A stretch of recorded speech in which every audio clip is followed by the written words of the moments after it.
Rồi. Bảo Long đây, khóc nhè đi. Long cô tê. Long cu tê. Không khóc nhè nữa à? Khóc nhè đi.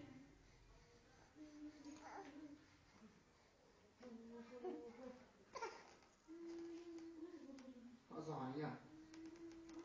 Uống được giấy vào trong thủy tinh. Hát gì? Hát gì?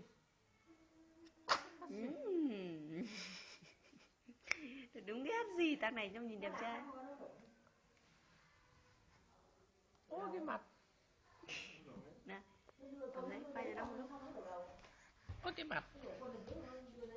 Cái mặt. Di camera đến đâu em nhìn đến đấy. Đều nhỉ?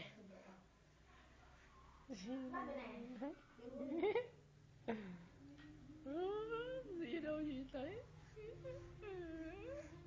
tính 30 độ nó không thể xuống hơn được kìa. Đây nha,